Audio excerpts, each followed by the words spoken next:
서둘러 시외 터미널로 갑시다. 뚱딴지같이 터미널은 뭐요? 내가 당신 마음대로 움직이는 리모컨인 게야. 집에 퍼져서 뒹굴뒹굴하면 뭘 해요. 마누라 말이나 들어봐요. 자다가도 떡이 생길 테니.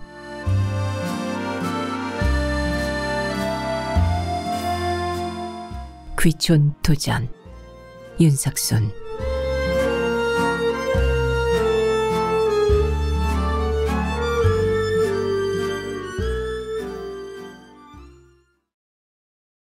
옛날 같으면 고려장 소리를 들을 만한 이른줄이 코앞에 접어든 김분자 여사의 희망은 오직 그거 하나다.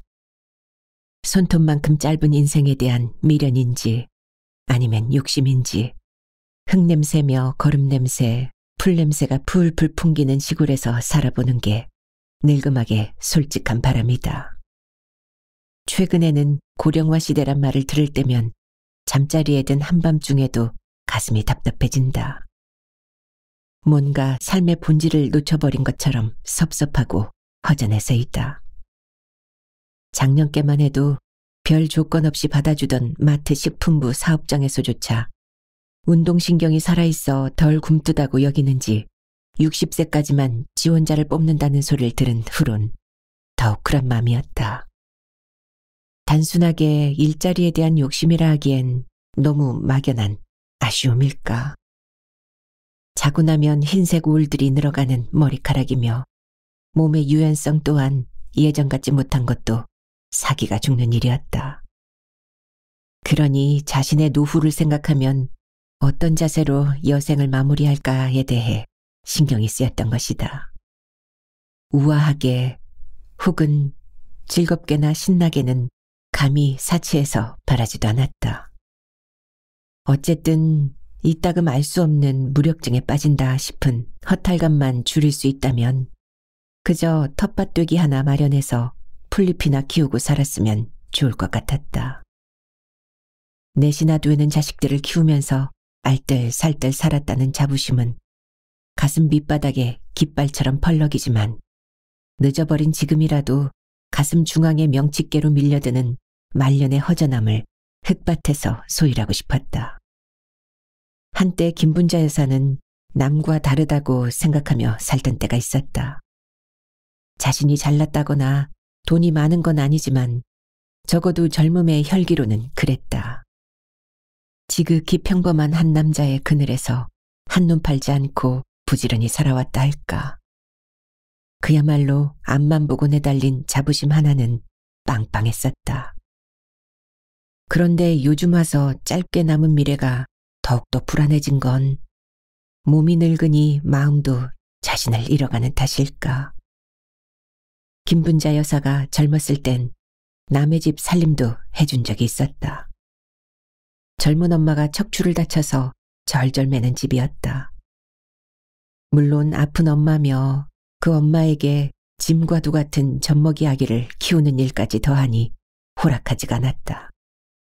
똥기저귀 빨아가며 아기를 키웠고 훗 가정이지만 남의 살림을 도맡다 보니 때로는 그댁 젊은 아내의 시어머니 아니 친정엄마가 된 느낌마저 들었다. 그 밖에도 김분자 여사가 한 일은 또 더 있다. 도시 복판에서 출근하는 직장인들 대상으로 김밥을 만들어 팔았다. 겉보기엔 김밥 한 줄이 하찮을지 모른다. 김밥을 만드는 것도 요리와 다를 바 없는 정성이며 맛내기 연구도 필요했던 걸 기억하고 있다.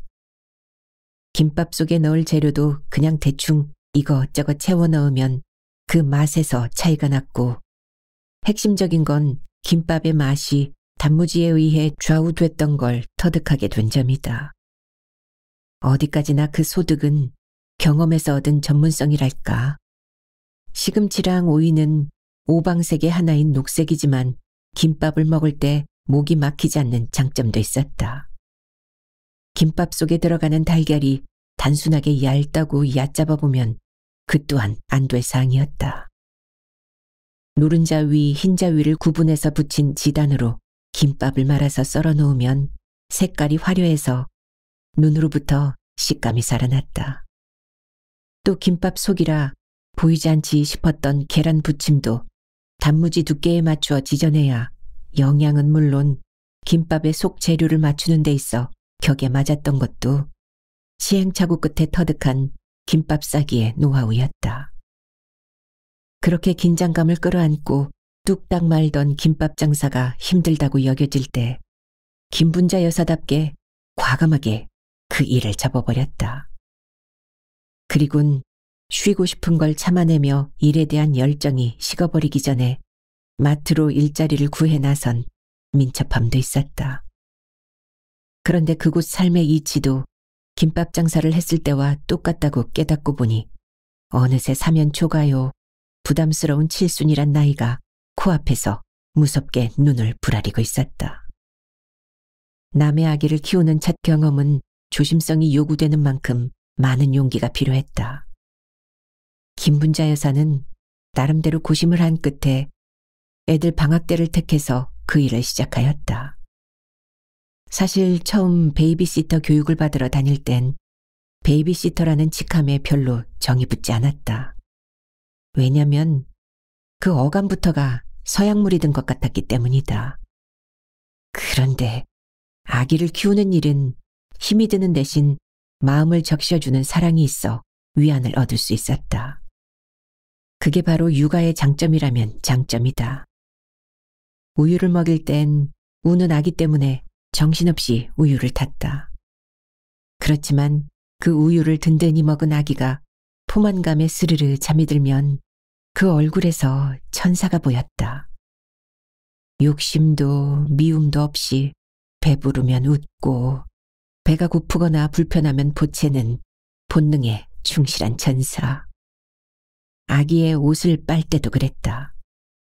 빨래에 노동에선 없지만 아기에게서 젖비린내가 맡아질 땐 새록새록 사랑이 샘솟곤 했다. 단순했지만 그게 좋았다. 아픈 엄마를 대신한 역할에선 아기를 둘러싼 모든 것들이 다 성스럽다고 여겨졌다. 이따금 아기 엄마가 까탈을 부려도 너그러울 수 있었으니 말이다. 젖병을 팔팔 끓여 완전 소독하세요. 수건이며 옷까지도 무조건 폭폭 삶아야 해요. 이유식은 눈꽃만큼도 간을 치면 나쁘니 안 돼요. 일 하나하나마다 간섭해대고 시시콜콜 꼬투리를 잡던 아기 엄마 앞에서 김분자 여사는 언제나 너그러웠다. 아니, 어쩜 아주 엄격하였다. 그건 두말할 필요도 없이 김분자 여사가 내 자녀를 키워낸 전문 경험이 동병상련의 부모 마음으로 우러났기 때문이다. 그것은 비록 남의 아기를 키워주는 일이지만 한 생명을 양육함에 있어선 결코 장난일 수 없었던 것이다. 김분자 여사가 갖가지 일에 마구 뛰어든 것도 팔자에 없는 우연이라면 우연이었다. 결혼 초 아이들이 어릴 땐 평범한 회사원인 남편의 수입으로 그럭저럭 살림을 꾸릴 수 있다고 참고 견뎌냈다. 다른 집보다 고기를 적게 사 먹고 비싼 백화점 가는 걸음은 두드러기가 난다고 포기하면 됐던 것이다. 그렇듯 가정의 파수꾼인 주부라면 지극히 당연하게 가난도 사귈 줄 알아야 하고 체면 따위에는 초연할 수 있어야 한다고 스스로 최면을 걸어댄 덕분인지 몰랐다. 그러나 세상은 마음먹은 대로 돌아가주지 않았다. 기상천외하게도 김분자 여사의 집안에 한 사건이 터지게 되자 가정의 질서며 인내를 다짐했던 김분자 여사의 상황이 거꾸로 달라져 버렸기 때문이다. 작은 기술 하나도 없는 남편이 매달 받아온 쥐꼬리 월급으로 살림을 꾸리는 일은 힘든 가운데서도 견뎌낼 만하였다. 남들처럼 하루에 세 끼를 먹고 어쩌다 애를 넷씩 펑펑 낳는 일이며 올망졸망 넷이나 되는 자식들을 남들만큼은 아니라도 중간 정도로 키워내야 한다고 스스로 최면을 걸고 있던 때문인지 모른다. 그래서인지 자신에게 걸었던 최면을 실행하는데 용기를 가져본 그 첫 경험이 바로 김밥 장사로 나선 거였다. 거기서 조금만 더 여유가 있었다면 아마 서툰 베이비시터란 직함은 만들지 않았을지 모른다. 김분자 여사의 심중에 박힌 한 가지 큰 숙제는 오직 그거였다. 등짐에 달라붙듯 힘에 겹던 자식을 키우는 일이라면 그저 애면글면 엎어지며 부딪히며 쉼없이 긴장하는 게 엄마의 본분이라 생각했다. 그럼에도 자식들 양육의 문제 앞에만 서면 때때로 애로가 덮쳐온 것이었다. 먹이고 입히는 것만으로는 부족하다는 것을 세상의 부모들은 훤히 다 아는 사실이지만 말이다. 감히 새끼를 키우는 일에 있어 교육이야말로 필수요 으뜸의 사항임은 두말할 필요도 없다. 입술에 침이 바짝 마르고 눈앞이 캄캄하리만큼 김분자 여사에게 까무러치도록 자극적이고 충격을 준 일만 없었다면 오늘의 김분자 여사는 존재하지 못했을 것이다. 아마도. 김분자 여사는 최근 들어 여생이 아쉬운 대로 텅텅 빈손을 면했다고 작은 안도감에 취해 있었다. 때때로 불안감이 자신을 흔들 때마다 통장의 잔고를 한 푼이라도 더 쌓으려 일구월심 애쓴 덕분이라 안도하는 것인지도 모른다. 인생 100세 시대란 말이 온통 사회를 흔들어댄다 싶은 요즘은 더욱 그런 생각이 강하게 박혀버렸다. 어찌됐든 키우고 가르치느라 힘에 벅차 숨이 넘어갈 것 같았던 넷이나 되는 자식들은 구멍난 양말 속에 감춘 발가락처럼 운이 좋게 갈무리가 됐다고 마음을 놓게 된 처지였다. 그런데 이제는 미운정 고운정이 얽혀버린 구멍난 양말로도 감춰버릴 수 없게 된 정년 퇴임한 남편이 문제였다. 출근을 놔버린 후로 힘이 붙인다며 갈수록 기운이 처진다고 했기 때문이다. 김분자 여사는 근력이 부족해서 비실거린 남편과 함께 노후 생활을 시골에서 보내고픈 욕심에 차 있었다. 100세 시대가 열렸다고 모든 이들이 방방 떠들어댄 그 일이 꼭 김분자 여사로선 자기에게만 해당이 된다고 여긴 모양이었다. 어떤 형태로든 우리의 미래는 모든 사람에게 촘촘하게 쳐놓은 그물처럼 피할 수 없이 다가오고 있는데 말이다. 누구든 반드시 은퇴자가 되는 걸 비껴갈 수 없듯이 노령화되는 대한민국 사회에 그 문제의 심각성이 있다 할까. 요즘은 노인들이 빈손이면 기가 죽고 젊어서 좀 더 저축하지 못한 후회를 땅이 꺼지게 한숨으로 쉰다는 말도 심심찮게 들린다. 그만큼 준비가 안 된 미래가 불안하다는 뜻일 게다. 누구도 거부할 수 없는 은퇴지만 은퇴도 은퇴 나름일 것이다. 젊어서부터 계획적이지 못했거나 현실에 쫓겨 허둥대며 정신없이 사느라 노후를 위해 작은 대비책도 세우지 못한 스스로의 불찰이겠지만 말이다. 그저께는 김분자 여사가 외출을 나섰다. 이웃 평촌댁을 따라간 곳이 윗동네 마을금고 3층에 자리한 강당이었다. 참석한 사람들이 제법 많았다. 대부분은 마을금고 출자자들이요 마을금고를 이용하는 동민들이며 줄잡아 장년층들이었다. 참석자들은 출자자가 대부분인데 더러는 마을금고에서 주주총회를 한다니까 선물로 주는 주방세제라도 한 개 얻을까 하고 친구를 따라온 사람들까지 보태져 북적거렸다. 주총은 번갯불에 콩 볶듯 후다닥 해치우고 간식으로 제공한 요구르트 한 병씩을 얻어 마셨다. 그때 중년 신사가 깔끔한 양복을 차려입고 단상으로 사뿐사뿐 걸어 올라갔다. 강사는 흠흠 헛기침으로 가래를 두어 번 털어낸 뒤 본격적으로 강연을 시작하였다. 여기 참석해 주신 마을금고 주주님들 그리고 신사숙녀님들 대단히 반갑습니다. 언제부턴가 우리 사회에서 이런 말들을 많이 들으셨죠? 100세 시대라고. 그리고 은퇴를 하면 뭘 먹고 사느냐는 그 말도 엄청나게 들었을 겁니다. 은퇴하면 뭐 먹고 사느냐는 말은 괜한 헛소리일 거예요. 은퇴하면 뭘 먹다니요? 밥을 먹고 살면 되지요. 청중들이 와하하 하고 웃었다. 그렇습니다. 먹고 사는 문제에서는 먹어야 살지. 먹지 못하면 어떻게 살겠어요. 먹고 죽은 귀신은 때깔도 좋다는 말도 있잖아요. 먹어야 살고 먹고 죽은 귀신은 때깔도 좋다는 대목에선 모두 다시 까르르 웃었다. 강사의 우렁찬 열변이 다시 홀을 흔들어댔다. 전곡을 찔러댄 강사의 한마디 한마디와 표정에 따라 청중들의 표정도 자주 바뀌곤 했다. 뭘 먹고 사느냐는 질문이 나올 땐 사람들 표정이 아주 진지한 반면 무겁고 덤덤하였다.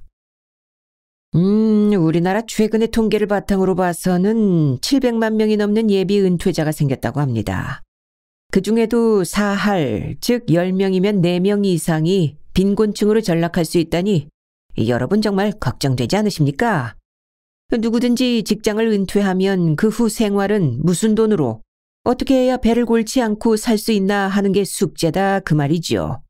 기쁘거나 슬프거나 아쉬운 일에 다 써버린 몸은 이미 쭈글쭈글 늙어버렸는데 모아둔 돈이 없어서 배를 고를 처지인 사람이 있다고 칩시다. 암만 돈이 인생의 전부는 아니라고 하지만 그 사람이 과연 노후를 행복하게 살 수 있겠습니까? 강사가 입이 마른 모양이었다. 단상에 얹힌 물컵을 들어 꿀꺽꿀꺽 마신 후 다시 목소리에 힘을 실었다. 언제부터인지 모든 금융권과 언론은 노대책으로 하나같이 은퇴자금을 많이 모으라고 권합니다. 그렇지만 여러분, 은퇴자금을 그대로 다 모은다고 해서 은퇴 후의 생활이 과연 행복해질까요? 노후 40년이나 50년이란 세월이 행복해지는가 그 말입니다. 은퇴하는 지금 금융권에서 말하는 정도의 금액을 모으기는 정말로 어렵습니다. 그러니 대다수의 사람들은 어떻게 살아야 잘 살며 그들의 노후는 과연 누가 책임을 져줄까요? 가족, 즉 자식들이 책임을 질까요? 아니면 국가가요? 예전처럼 자식들에게 기대 살던 시대는 이미 예전에 끝났다 그 말입니다. 기대야 할 곳은 국가뿐인데 그렇다고 국가가 이들의 노후를 책임져 줄 일도 결코 없어 보이고요. 그나마 다행인 것은 최근에 무상복지 논쟁이 한창 벌어지고 있죠. 그렇지만 아직은 현실과 거리가 멀다는 겁니다. 장내는 더욱 숙연하였다. 아니, 뜨거운 열기가 그득 찼다. 강사가 다시 열정의 단어들을 토설해내고 있었다. 여러분, 사실은 노후 자금을 모으는 것이 은퇴 준비의 전부가 아닙니다. 자본이나 매스컴의 논리에 절대로 휘둘리면 안 된다 그겁니다. 즉, 돈 중심의 늪에 빠지면 안 된다는 것이지요. 은퇴자가 돈이 없다면 돈 없이도 살아갈 수 있는 방법을 찾아야지 다 늦게 없는 돈을 만들어낼 수는 없지 않습니까? 여기서 중요한 것은 돈 없이도 꾸려갈 수 있는 은퇴 후 삶의 계획이란 말입니다. 즉 노후 자금은 삶의 윤활유 역할만 할 정도면 충분하다 그겁니다. 사실은 노후 자금보다 더 중요한 게 있거든요. 건강이야말로 중요하지요. 건강하다면 가족들이나 친구와 일과 공부라든가 취미와 봉사를 할 수 있습니다. 그중에도 건강과 가족, 친구는 한번 잃게 되면 다시 되돌릴 수 없습니다. 그러니 부지런히 운동해서 건강을 유지하고 가족들을 잘 챙겨야 한다는 말이죠. 돈 중심의 사고에서 벗어나 삶의 다양한 가치를 실현해 나가는 일이 중요하다는 뜻입니다. 사실 은퇴 후에는 도시에서 창업을 해서 성공하기란 참으로 어렵습니다. 재취업을 하는 것 또한 결코 만만하지 않고요. 60대 이후에 접어들면 그때의 고용시장은 마치 정글과도 같다는 말입니다. 또 지속적으로 해내기가 힘든 3D 업종이 대부분이거든요.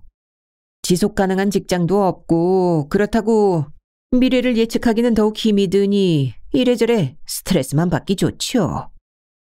장내는 진지하다 못해 엄숙하였다. 우리나라는 3가지의 보장 시스템이 있다고 보면 됩니다. 국민연금과 퇴직연금에다 개인연금은 아직 크게 확립되어 있지 않은 탓에 스스로가 노후를 준비해야 한다 그 말이죠. 그걸 못하면 앞날이 어두울 수밖에 없지요. OECD 국가 중 우리가 노인의 자살률이 제일 높다는 부끄러운 현실이 이를 잘 입증해준다 그겁니다. 그러니 자연과 공존하는 게 제일 좋고 단순하고 소박한 삶을 살아야 될 필요성이 있다는 말입니다. 만일 농촌에 들어가 좁다란 텃밭과 빈집을 임대하고 농산물을 재배한다면 이야기가 많이 달라질지도 모릅니다. 농약은 치지 말고 유기농이면 더욱 좋겠지요. 자식들과 지인들에게 안전한 식재료를 공급해주는 취지도 살리고요.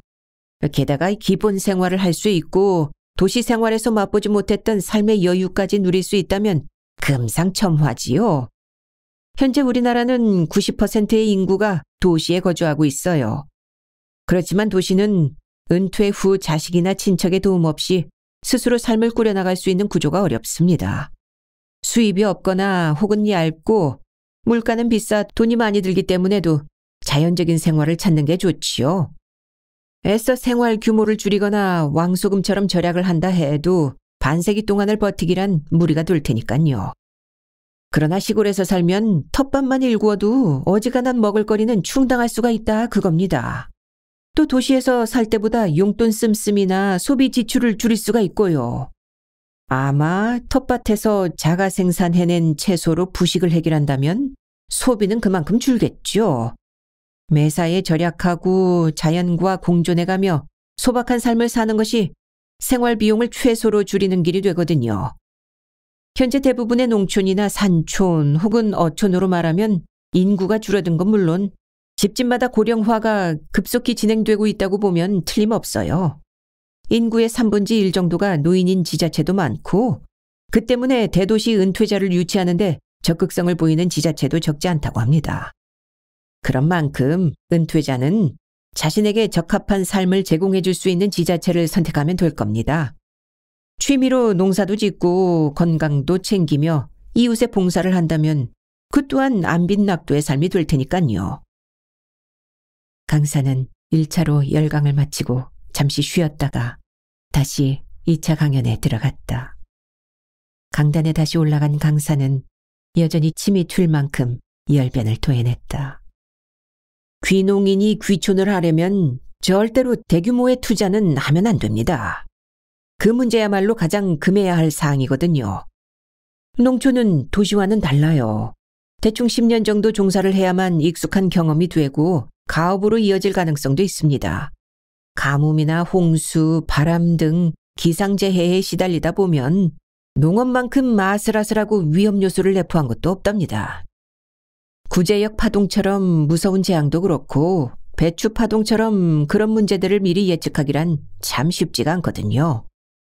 그 때문에 도시에서 하던 일과 취미 삼아 짓는 주말 농장을 함께하여 일단 반은 농사, 반은 업무에 충실하라고 권하고 싶어요. 거기서 농민의 생산품들을 가공하여 부가가치를 높여서 팔 수 있다면 더욱 금상첨화지요. 그렇게 되면 낯설어 전전긍긍하던 마을 주민과도 가까워질 수 있고 소득도 높아져 농촌 생활에 등극할 수 있다는 말이죠. 몇 년 전부터는 전국 곳곳의 많은 행정마을 가운데 귀농 귀촌인들을 위한 프로그램을 운영하는 지역도 많다고 합니다. 그래서 저도 귀농이나 귀촌할 만한 곳을 택하는 법을 알아보고 싶었어요. 성공적인 귀농이나 귀촌 생활을 위해 몇 년 동안 사례조사를 좀 했다 그겁니다. 무턱대고 아무 지역이나 입촌에 가면 실패하기가 딱 쉽겠더군요. 그래서 말인데 지자체에서 주관하는 귀농이나 귀촌 교육을 먼저 받아보시라고 권장하고 싶어요. 그중 가장 유념할 사항은 입촌에서 지역 주민들과 좋은 관계를 맺어야 하는 일입니다. 그러려면 주의할 점이 있어요. 잘난 척, 가진 척, 있는 척, 아는 척 하면 안 되고요. 입촌한 낯선 마을의 문화를 존중하고 그 지역의 정서나 질서를 잘 따라가며 주민들과 화합해야 한답니다. 거부감 없이 도와주는 자세가 필요한 것이죠. 그래야 주민들도 마음의 문을 열어줄 것이며 그곳 마을의 주민이 될 수 있거든요. 오늘 제가 일러드리고자 하는 은퇴 후 삶에 대한 제시를 하는 것은 이미 은퇴한 사람들은 물론 젊은이들도 들어두면 참 쓸만한 정보가 될 겁니다. 만약 집 한 채가 있거나 자녀가 반반씩 직장에서 벌이가 좋은 이들은 그래도 행복한 축에 속할 거예요. 국민연금의 사각지대인 70을 넘긴 노인들은 모아둔 재산도 없고 수입도 시원치 않으면 하루하루가 정말 힘든 노후가 아니겠습니까? 우리 사회의 가장 큰 문제라면 노령 인구의 숫자가 무려 100만 세대가 넘는다는 것이죠. 그중에도 가장 걱정되는 건 앞으로 출산율이 떨어지는 데다 고령화가 일반화되는 현상이랄 수 있어요. 게다가 나라 경제가 침체라도 될까 걱정하는 건 노인들을 위한 복지 정책이 알게 모르게 줄어들 수도 있겠다 싶어서요. 미국은 2009년과 2010년 동안 2년 연속으로 노인과 장애인에 대한 지원금을 동결했다고 하더군요. 이는 새로운 노인복지 시스템이 마련된 후 한 번도 없었던 일이랍니다. 프랑스도 몇 년 전부터 노인과 관련한 복지 예산을 삭감했다고 합니다. 세계 최고의 복지 시스템을 갖고 있는 나라에서도 그런 흐름이 나타나고 있다 그겁니다. 2009년 도시에 살던 어떤 부부가 강원도의 한 농촌으로 귀촌을 했더래요. 그런데 부부의 연소득이 월 100만 원 정도 된답니다. 도시에서 살 때의 3분의 1 수준이래요. 그래도 그들의 풍족한 느낌은 비교를 할 수 없다는군요.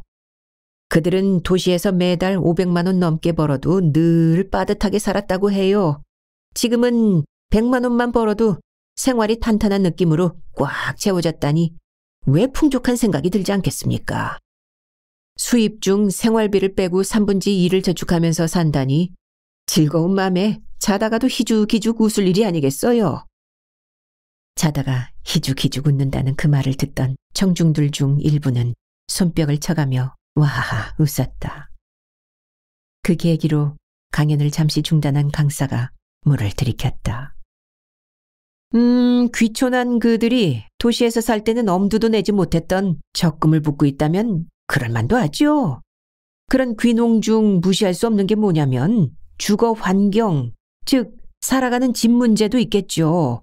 집이 허술하고 창고 문짝이 너덜너덜 낡아서 한국 영화 좋은 놈 나쁜 놈 이상한 놈에 나오는 조각조각 기운 것 같은 문짝은 별로 크게 문제가 안 될 겁니다. 새 집에다 새 창고와 든든한 새 문들을 달고 살면 좋겠지만 조금 허술하고 삐걱거리는 낡은 문짝을 여닫고 산다 해서 아무런 문제는 없지 않습니까? 강사는 목에다 손을 문질러대며 몇 번이나 으흠 가래를 떨어내다가 다시 강연을 이어나갔다. 목이 좀 잠겨서요. 죄송합니다. 어쩌다 이야기가 잠깐 옆으로 빠졌지만 직장인들이 은퇴 후에 행복하게 살 수 있나 없나 하는 문제를 여러분은 어떻게 생각하세요? 저 같으면 직장을 다닐 때 어떤 성과를 남겼는가 하는 것보다는 은퇴한 후 삶의 가치를 어디서 찾는지에 달려있다고 생각합니다. 젊었을 때의 삶을 실패했거나 셀 수 없이 좌절했더라도 은퇴 후 삶의 가치를 어디서 찾느냐에 따라 삶의 내용이 확 달라질 수 있으니 말이죠. 여기 재밌는 이야기가 있습니다. 외국의 한 마을에 사는 주부들은 자기네들이 저 미국의 대통령 부인보다 행복하다고 생각하며 살아간다고 하네요. 무슨 이야기냐 하면 자기네들은 띵띵한 소와 닭도 수십 마리씩을 키우며 살고 있으니 자신들이 대통령 부인보다 더 행복한 삶이란 자부심을 가졌다는 것이죠. 제가 생각해봐도 유쾌하게 살고 있는 사람들인 것 같아요. 기까지 일이나 상사가 보기 싫으니 직장을 당장 때려치워야지 지겹다 지겨워라고 늘 읊어대는 것보다 100배는 더 낫다 싶어요. 직장인들이 막상 직장이 싫다고 푸념을 했다가도 조기 은퇴를 강요받아 보세요. 아니 명예퇴직 이야기라도 나오면 얼른 목줄을 움츠려 숨는 게 사람들 정서거든요. 노예처럼 혹사당하는 직장일의 콧두레를 과감히 벗어던지고 싶지만 은퇴 후에 무엇을 먹고 살지가 두려워서 그렇다는 말이죠. 실감나는 열강을 들어서일까. 김분자 여사는 최근 들어 자꾸만 노후가 어떻고 100세 시대 운운하는 자극적인 뉴스가 귀청을 뚫을 듯 들려오는 게 전보다 더 신경이 쓰였다. 병들고 돈 없는 노인들이 자식들에게 부담 주기 싫고 돈이 없어 아픈 몸을 제대로 된 치료받기도 어렵게 되자 차라리 죽음을 선택한다는 신문과 방송에서 하나같이 판박이로 떠들어대는 보도가 바로 그것이다. 그 악담 같은 뉴스를 들은 날은 밥을 먹어도 그 맛을 몰랐다. 텔레비전을 켜놓아도 전처럼 중독이 되어 봐왔던 연속 드라마도 별로 재미가 붙지 않았다. 괜히 거실에서 밤낮을 뒹구는 남편의 꼴도 보기가 싫어졌다. 뭔가 속이 꽉 막혀버린 굴뚝처럼 시원하지 못했던 것이다. 다음 날 김분자 여사는 전보다 1시간 일찍 아침상을 차려내 놓았다. 정년 퇴임 후부터 뒹굴뒹굴 늦잠을 즐기던 남편 홍씨도 그날따라 일찌감치 아침상 앞으로 불려와 앉아있다. 평소보다 1시간 빠른 아침 식사에 대한 내용이 김분자 여사의 입에서 주절주절 설명되고 있었다.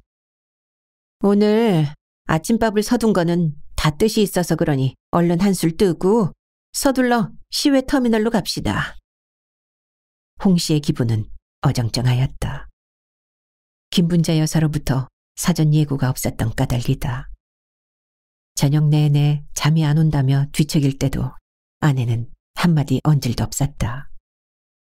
그때 홍 씨의 말투에서 심드렁해진 속내가 보풀처럼 묻어나고 있었다. 뜬금없이 터미널은 왜? 가보면 알아요. 글쎄, 찍소리도 없다가 갑자기 뭔 바람이 분 거야. 뚱딴지같이 터미널은 뭐여? 내가 당신 마음대로 움직이는 리모컨인 게야? 왜? 터미널 가자는데 무슨 불만이라도 한 보따리 있어요? 불만이라기보다는 사실이 그렇다는 거지. 이게 김구이가 왜 이리 짜? 소금처럼. 된장국 그릇을 화들짝 끌어당긴 김분자 여사는 밥을 떠서 국그릇에다 푹푹 퍼말았다. 그 행동은 남편이 보란 듯 기선을 제압하려는 의도일까. 국에만 밥을 입으로 떠넣다 말고 홍 씨를 쳐다보는 눈빛에 어떤 결심이 서 있었다. 다 짜먹고 늙은 몸땡이 집에 퍼져서 뒹굴뒹굴하면 뭘 해요. 밥이 생기나 돈이 생기나. 마누라 말이나 들어봐요. 자다가도 떡이 생길 테니. 뭔 일이냐고. 그러니까 그게. 따라가 보면 알 수 있지. 임도 보고 뽕도 따고 겸사겸사 심심하지는 않겠네 뭘. 언제나 그랬다. 직장에 다닐 때도 휴일이면 남편은 진종일 방콕해서 뒹굴뒹굴 방바닥을 닦았다. 그렇다고 정년을 지낸 남편처럼 김분자 여사마저 집에 박혀서 함께 방을 닦고 있을 수는 없었다. 남편과의 해로에서 이모작 인생을 일구는 일은 아무래도 김분자 여사의 몫인 것만 같았기 때문이다. 마을 공고에서 특강을 들은 후부터 김분자 여사의 마음은 남모르게 바빠졌다. 노후 대책은 빠르면 빠를수록 좋아요. 젊어서 애들 교육 때문에 도시에서 청춘을 다 날렸다면 정년 후에라도 시골에서 맑은 공기를 마시며 한번 느긋하게 살아보세요. 인생의 향기가 날지 누가 알겠어요. 그날 강사의 특강 이야기가 방금 들은 것처럼 뇌리에서 맴을 돌았다. 김분자 여사 내외는 터미널에서 집세기 같은 시외버스에 몸을 실었다. 도시를 벗어난 버스가 외곽지대로 접어들자 옛날 시골 외갓댁 갈 때의 기분이 들었다. 덜컹거리고 구불된 곡선의 차도는 김분자 여사의 인생 행로처럼 구불거렸고 몇 번씩이나 흔들리며 산 허리를 휘감듯 달렸다. 인생길에서 만난 김분자 여사의 멀미와도 같다는 생각이 들었다. 사람과 사람 사이의 신뢰는 안정감을 주다가도 예기치 못한 어떤 불상사가 생기면 기대치 이상으로 흔들림도 주는 게 인생이다. 그런 믿음의 불신 문제가 부부관계에 가로 걸쳐 놓이면 상황은 엄청 무섭게 소용돌이를 친다. 필부로 구성된 가정생활은 쉬운 말로 뒤죽박죽이요. 살기마저 도는 충격에 빠지기 십상이다. 부부 문제에서 서로 양 손바닥을 마주쳐야 소리가 난다지만 한 손바닥으로도 무슨 소리든 얼마든지 낼 수 있는 게 바로 부부 관계의 무한대 함수인 것이다. 김분자 여사의 반쪽인 홍 씨는 젊은 시절 알찬 중견 기업체에서 녹을 먹고 있었다. 그 덕분에 홍 씨는 우리 사주를 적잖이 소유하게 되었다. 다가올 미래엔 틀림없이 부자가 될 거라고 김분자 여사 내외는 신앙처럼 확고히 믿어버렸다. 퇴직금을 미리 정산해서 사둔 주식에다 회사 창립기념일마다 우리 사주를 배당받아 모은 결과는 생각만 해도 마음이 든든하였다. 입사하면서부터 일편단심 줄곧 그 회사의 녹을 먹었으니 그럴만도 했다. 거기다 개개인의 업무 능력에 따라 매해 연말마다 인센티브로 받는 주식까지 합치면 부자의 반열에 선 걸로 착각해도 무리는 아니었다. 그들로선 그런 기대를 갖게 할 만한 양의 주식이 모아졌고 이따금 한 번씩 거래되는 시장가로 주식의 수를 곱해볼 때면 기분이 방방 떠서 날아갈 것만 같았다. 그러니 주식의 주자만 입에 올려도 그들은 행복에 취하고도 남았다. 나아가 인생에서 그 어떤 변수가 생긴다 해도 틀림없이 행복을 당당히 보장받을 것만 같은 기분이었다.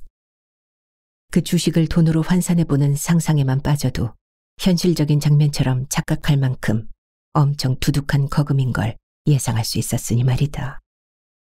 그러나 뱃속에 든 아기는 낳아보아야만 아들인지 딸인지 알 수 있고 주식이란 물건은 팔아보아야지 잔고의 실체를 알 수 있을 것이다. 장차 큰 부자가 될 걸로 기대한 홍 씨의 주식 가치는 어디까지나 그들만이 보듬고 사는 착각이요 허황된 꿈인 걸 까맣게 몰랐을 뿐이다. 그들이 가진 주식 부자의 꿈은 그만큼 부질없는 한낱 허망인지 상상조차 못했으니까. 부질없는 한낱 허망은 그들의 인생에 왜 달라붙어 버린 걸까? 손바닥 그득히 움켜쥐고 있던 따박따박 배당까지 받아온 그들이 모은 주식에도 똑같이 부질없는 일이 생기고 있을 줄은 감히 상상조차 못했다. 그들로선 부자가 될 거라고 가슴 부풀려 기대했던 미래 희망도 전부 다 와르르 무너지게 한 허망이 운명처럼 찾아온 게 정말로 뜻밖이었기 때문이다. 그것은 그들이 기대했던 부자의 꿈은 하루아침에 물거품이 돼버렸으니 말이다. 그들의 부자에 대한 꿈을 그처럼 뜬구름으로 만들어버린 장본인은 바로 김분자 여사의 남편 홍 씨였다. 쉬운 말로 홍 씨가 외간 여자와 바람을 피운 적도 없고 도둑을 맞은 것은 더욱 아니다.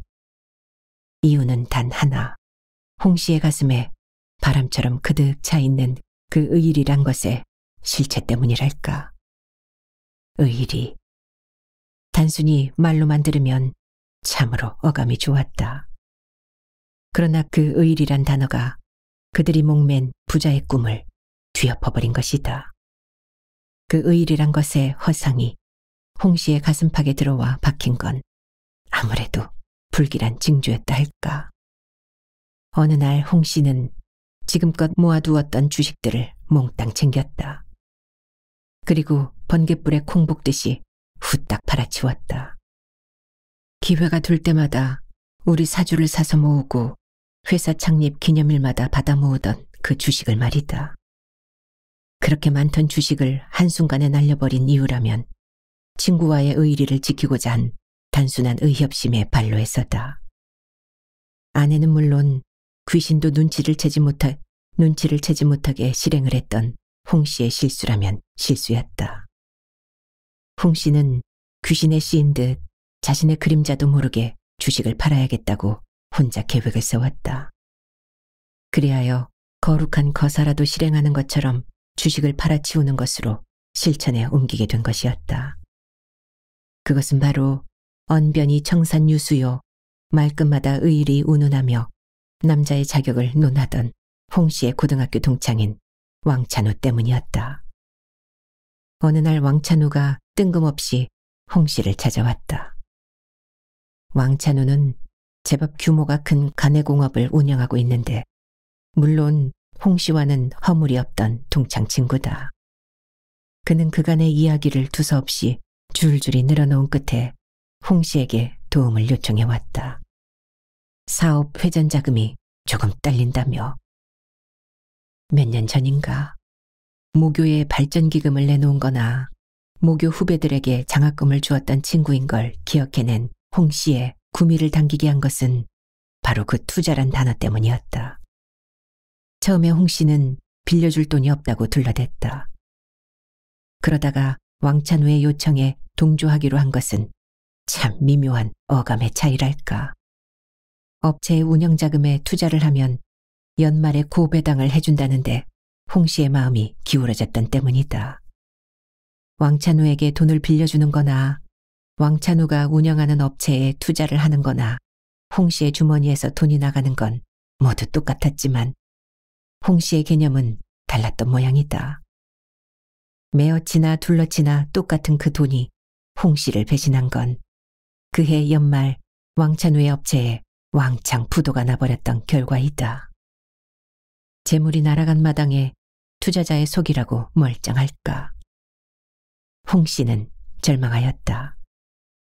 한마디로 속이 타서 미칠 것만 같았다. 물론 집안도 쓰나미가 훑어간 듯 송두리째 흔들거렸다.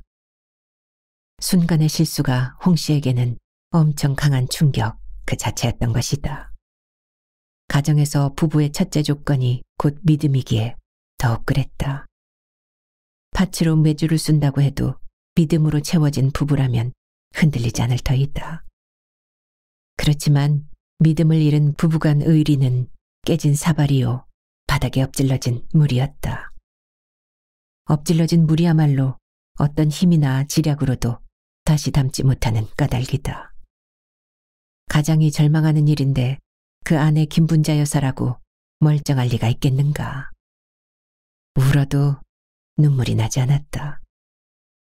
그렇지만 원망하고 미워하는 대상이 한솥밥을 먹는 남편이란 사실에 더욱 미쳐버릴 것 같은 심정이었다. 물론 자존심도 젓갈처럼 푹푹 사가 문드러졌다. 홍 씨가 아무리 자기가 벌었고 성과물로 받아 모은 주식이라도 그렇지, 김분자 여사의 존재가 아무리 잔정이 없는 아내라 해도 그렇지, 어찌 한 가정의 미래를 담보한 재물, 즉 돈에 버금가는 주식을 한마디 의논도 없이 블랙홀 구덩이로 홀라당 던져넣는가 말이다. 홍 씨의 투자건에 속이 상한 김분자 여사는 입에 거품을 물고 실성한 여자처럼 펄쩍펄쩍 날뛰었다. 남편을 향해 가진 불만과 가능한 욕설들을 마구 퍼부어댔다. 나중엔 제풀에 지쳤는지 자신의 원망에 대꾸도 없이 돌아앉은 남편의 등짝을 쿵덕쿵덕 쳐대며 이혼을 하자고, 미련 없이 갈라서자고 바락바락 악을 썼다. 암만 화가 나고 미워도 이혼이란 막말은 삼가리라 다짐했던 신혼 초의 결심은 간 곳이 없었다. 이혼이 어디 누이 집 강아지 이름처럼 간단한 일인가. 대형 사고를 친 남편이 미워서 이혼을 주장하며 길길이 날뛰던 김분자 여사지만 끝내 이혼을 하지 못했다. 이유라면 칼로 물베기하는 부부 사이라서가 아니었다. 한번 부부로 맺어지면 영원히 부부란 필부들의 불문율에 세뇌가 된 까닭도 없었다. 김분자 여사는 막상 남편과의 인생을 끝내고 싶어도 대추나무에 연줄이 걸리듯 복잡한 게 인생이란 것만 깨달았을 뿐이다. 그렇다고 김분자 여사로선 불같이 솟구친 이혼의 욕망이 조금 가라앉았다 해서 전처럼 담담한 부부 생활로 돌아간 것은 아니었다. 김분자 여사는 모든 가정사에 흥미를 놔버린 채 물에 물 탄 듯 민숭민숭하게 살았다. 남편 홍 씨와도 무늬만 부부로 한 지붕에서 살고 있을 뿐 서로 소가 닭 보듯 했다. 아니, 어쩌면 시한폭탄을 가슴에 품고 산다는 게 더 옳았다. 겉으로는 조용했지만 사사건건 말다툼에다 감정 대립은 불꽃이 팍팍 튀었다. 결혼 초에 고분고분했던 김분자 여사의 밤떡 같은 성격은 뜬구름처럼 이미 멀리 사라지고 없었다. 버스가 달린 지 1시간쯤 지났을까. 김분자 여사 내외가 탄 버스가 도착한 곳은 사방을 산으로 둘러싼 시골의 중점 마을이었다. 종점에 세워진 널대대한 돌에는 양지마을이란 글귀가 새겨져 있었다. 양지마을은 도시를 완전히 벗어나 있었다. 뚝 떨어진 군지역 변두리인데 흙냄새, 두업냄새가 뭉근히 풍기는 농촌이었다. 시장통 2층 상가 부동산 컨설팅 사무실에서 그려준 약도를 따라 양지마을에 첫 발을 들여놓은 김분자 여사는 컨설팅 사장이 연락을 해놓았다던 그 마을 이장 댁으로 찾아갔다. 그들 내외를 만난 이장은 앞장서서 데리고 한참을 걸어가더니 금매로 내놓았다는 농지를 보여주었다. 큰 이불 몇 장만한 밭되기 한 필지와 물이 마른 촌수답 한 필지가 나란히 붙어 있었다. 이장은 비장한 목소리로 말했다. 사실은 선생님 내외분들, 나도 이 땅을 팔아야 하는 것 때문에 속이 좀 상해요. 그들 내외는 이장의 말을 듣고 무슨 뜻인가 싶어 두 눈만 끔벅거렸다. 도시에 나가서 사업하던 아들놈들이 돈이 바빠 죽는다고 엄살을 부려서 금매로 내놓은 물건인 거는 알고 왔겠지요. 홍 씨는 버스 안에서 아내로부터 들은 예비 지식을 떠올리고 있었다. 당신 궁금하죠? 앞으로 우리의 노후 생활을 기댈 농지를 살까 해서 지금 거길 가려고 이렇게 급히 나서게 된 거야. 다행인 것은 우리가 보러 가는 농지가 금매물이란 점인데. 농지를 사? 돈이 어디 있어서? 김분자 여사는 홍 씨에게 비자금 이야기는 접어둔 채 노후에 대해서만 부각을 시켰다. 돈이 없다고 노후 생활도 꽝치면 되겠어? 그때 내가 대형 사고만 안 쳤어도. 그만!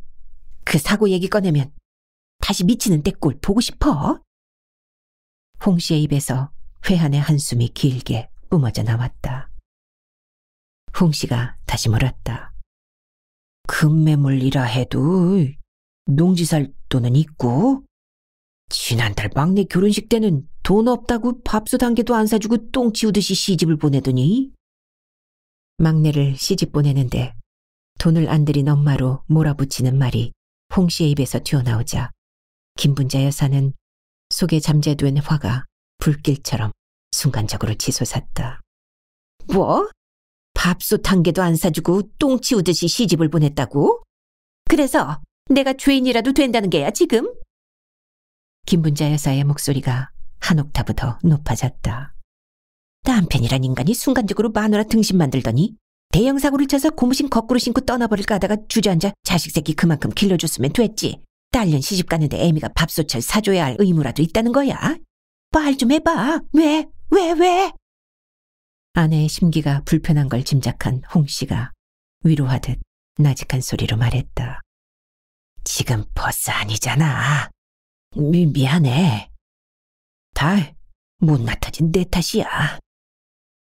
그 시간부터 그들 내외는 버스에서 내릴 때까지 휑하니 찬바람만 돌았다.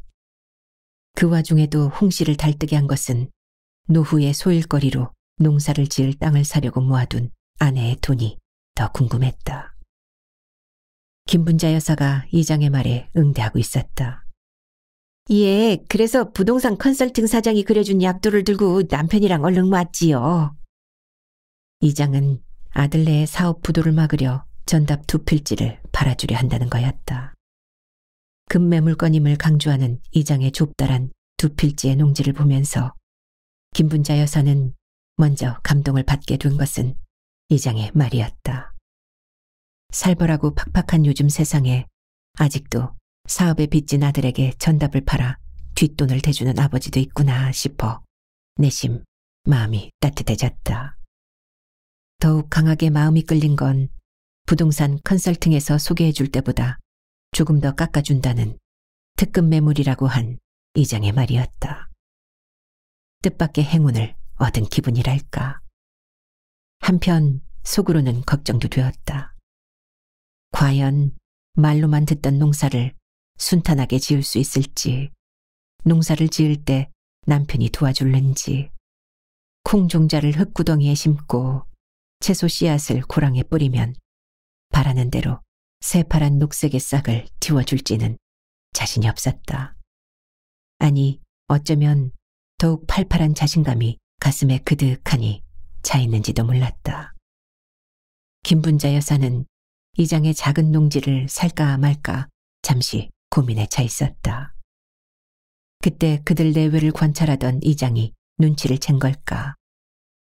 귀한 고객을 놓치기 싫은 듯 주절주절 부차적인 설명을 곁들이고 있었다. 농사가 다른 일보다 만만하면서 수월한 점은 그겁니다. 뭐 특별한 전문 지식이나 기술이 없어도 씨앗을 심고 농사를 지을 수 있다는 것이지요. 이 농지의 이웃들로부터 조언을 구하거나 삐뚤빼뚤 꽂은 풀포기에서도 물과 햇빛과 시간을 먹으면 하얀 실뿌리가 내린다는 점이야말로 감동이거든요. 참, 두 분은 실뿌리가 무언지는 아세요? 농사에는 관심이 갑니다만 이장님, 우리 둘 다 왕초보라 해낼 수 있을까 걱정이 되네요. 이장은 상대의 걱정 따위는 관심도 없었을까. 식물은 실뿌리가 생명의 바탕이지요. 영양을 섭취하고 성장하는. 그리고 급매물 농지가 나왔을 때가 기회인 건 아시죠? 두 분의 노후 생활 소일거리로는 농작물 키우는 것만한 취미가 없을 거예요, 아마도. 홍 씨가 김분자 여사를 힐끗 살피며 말했다. 진즉부터 이 일을 저지르려 여기까지 온 것 아니여. 김분자 여사는 흥정을 붙이듯 거들고 나서는 남편을 향해 묻고 있었다. 내가 일을 저지르면 농사일 좀 잘 도와줄 거예요, 당신? 이장이 내놓은 급매물 농지를 속으로 접수한 김분자 여사는 흥정이 더 필요 없을 것 같은 속내를 혼자 다독이고 있었다. 김분자 여사는 갑자기 속에서 어떤 오기가 생기고 있었다. 농사를 짓기 위해 농지로부터 자격증을 요구받는 것도 아닌데 일단 한번 부딪혀보는 것도 나쁘진 않을 것 같았다. 부지런하다 보면 적어도 농부의 기술이나 자격을 탓하지 않고 흙을 믿고 심은 작물이 쑥쑥 자라줄 것 같은 믿음이 속에서 스멀스멀 피어났던 것이다. 김분자 여사는 벌써 양지마을 사람이 다 된 기분에 젖어 있었다. 아니, 농사를 사랑하는 노장 여자 농군으로 돼가고 있었다. 이장에게는 계약할 날짜를 약속해놓고 곳곳에 흩어져 있는 돈을 모아서 사흘 후에 계약하러 다시 오겠다며 그곳을 떠나왔다. 참으로 수월한 이장의 덕목은 김분자 여사가 임시 계약금으로 건넨 10만 원을 아무 의심도 없이 선뜻받아 자기의 호주머니로 넣었다는 점이다. 김분자 여사 부부가 양지마을을 다녀온 지도 며칠이 지났다. 그런데 마음은 엄청나게 바빠졌다. 마른 강바닥에 깔린 자갈돌처럼 이 사람 저 사람의 주머니에 들어있는 키우기 위해 여러 사람들에게 나눠서 빌려준 비자금을 전부 다 끌어모을 일들이 걱정이 됐던 것이다. 김분자 여사에게 있어 비자금은 곧 희망의 끈이요 생명줄과 같았다. 처음으로 비자금을 모으겠다고 결심한 것은 남편 홍 씨 때문이다. 그저 세상이 흘러가는 대로 아이들 넷을 낳아 열심히 기르며 남편이 소유한 주식이 커서 쪼들리는 집안 사정을 펴주기를 기다려왔다. 그런데 김분자 여사의 그런 속도 모른 채 남편이 자기 친구인 왕찬우에게 주식과 바꾼 거금을 몽땅 빌려준 것이었다. 그러니 쪼들리는 집안 형편이 활짝 펴지길 목줄을 빼서 기다려온 김분자 여사로선 속이 뒤집히지 않을 수 없었다. 그 때문에 김분자 여사는 뼛골에 사무치도록 남편을 믿었던 자기 가슴을 퍽퍽 쳐대며 속상해했다. 사실은 주식을 전부 날리고 가난해진 것만이 비참한 게 아니었다. 갑자기 닥친 날벼락 같은 남편의 배신감 때문에 더욱 죽을 맛이었다. 그럼에도 김분자 여사가 자신을 수습할 수 있었던 것은 자신의 잘못을 빌며 고개 숙인 남편 때문이 아니다. 이혼을 한다며 부모가 미친 듯이 싸울 때마다 참으라고 매달린 어린 자식 새끼들 때문도 아니다. 배신의 늪에서 스스로를 추스르게 만든 힘의 바탕은 돈, 즉 비자금을 모으고 싶은 그 욕심이었다. 이렇든 저렇든 만수산 드렁치기 휘감겨 엉기든 누가 뭐라고 해도 인간의 생명줄은 돈이란 생각이 들었던 때문이다. 부부간의 정 따위는 아무것도 아니고 시시하다 싶었다. 부부간의 자존심 역시 똥보다 더럽게 여겨졌다. 자식도 품 안을 떠나면 지 맘대로 자유를 외치는 게 요즘 세상이다. 그러니 사랑이 어쩌고 자식이 어떻고 입에 담고 있지만 오직 믿을 만한 건 돈뿐. 돈이야말로 인간의 생명줄이라 믿고 싶었다.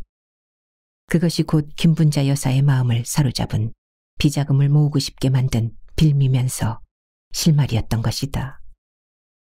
남편과 천지가 뒤집히게 싸운 그 후 김분자 여사는 난생 처음 본인의 이름으로 통장을 만들었다. 물론 아무도 모르는 통장이었다. 본인 명의의 그 통장을 들여다볼 때면 김분자 여사는 정말 행복했다. 단지 남편 홍 씨가 모르는 비자금이란 사실이 좋았고 자신이 다 늦게 비자금에 눈을 뜬 것만도 만족스럽고 배가 불렀다. 남편이 주식을 날린 사건만 터지지 않았다면 아마 아직도 비자금이 무엇인지조차 모를 뻔했다. 아이러니하게도 주식을 날린 남편이 고맙다는 생각마저 들던 김분자 여사다. 금매물 농지를 계약하는 날이다. 양지마을 이장댁을 찾아간 김분자 여사의 멜빵 가방엔 몇 장의 고액 수표가 들어있었다. 이를 악물고 모은 비자금을 죄에다 긁어 챙겨왔던 것이다. 김분자 여사는 이장댁을 들르기 전에 지난번 구경했던 농지를 미리 둘러보았다. 눈앞의 전답이 자신의 땅이 된다 생각하니 밭둑에서 훌쩍 커가는 풀포기마저 살갑게 여겨졌다. 김분자 여사는 전답을 둘러본 후 이장댁 대문을 두드렸다. 이장이 기다렸다며 그들에게 반갑게 말을 건넸다. 오늘도 날씨가 좋군요. 김 여사가 농지를 사시기에 편하도록 하늘이 도왔나 봅니다. 이장님의 금매 부동산 물건이 잘 팔리게 하늘이 돕는군요. 그런데 김분자 여사는 이장을 붙잡고 갑자기 재차 흥정을 하는 것이었다. 농지값을 좀 더 깎아달라고. 모아둔 돈이 모자란다고. 그러자 이장이 섭섭한 목소리로 말했다. 꼴난 농지값이 몇 푼이나 된다고. 머리 떼고 꼬리 떼고. 계속 깎아대다가는 아주 공짜로 달라고 나설까 겁납니다 그려. 사법서사 직원이 출장 근무를 왔는데 그가 작성한 서류를 판매자와 구매자 사이에 내밀었다. 이제 물건과 돈을 서로 바꾸기만 하면 일은 끝납니다. 자, 갖고 오신 도장이나 내놓으세요들. 4월 중순을 넘어 고구도 지났다. 들녘엔 모내기 하는 기계들의 소음이 달달달달 허공을 채우고 있었다. 들판 한 곳의 축축한 농지에 김분자 여사 내외가 평생 처음으로 호미를 쥔 채 고추 모종을 옮기고 있다. 그런데 그들 부부는 자기네가 심은 고추의 종류가 약간 다르다는 걸 모르고 있다. 시장 골목에서 모종을 팔던 상인에게 고추 모종값이 비싸다며 깎아달라고 심하게 보챈 김분자 여사의 물건 사는 방법 탓일까. 몸집이 통통한 고추 모종과 똑같은 피망 모종을 초보자인 김분자 여사 부부는 잘 모른 채 구입을 해온 것이다. 좀 더 정확하게는 고추 모종 값을 턱없이 깎다 보니 고추 모종 팔던 상인이 고객이 미운 나머지 똑같이 생긴 피망 모종을 내주었기 때문이다. 그렇지만 초보 농사꾼인 그들 부부는 아마도 피망의 초록 열매가 굵직하게 매달릴 때까지 고추라 믿고 열심히 정성 들여 키울 것이다. 풀을 뽑고 물도 줘가며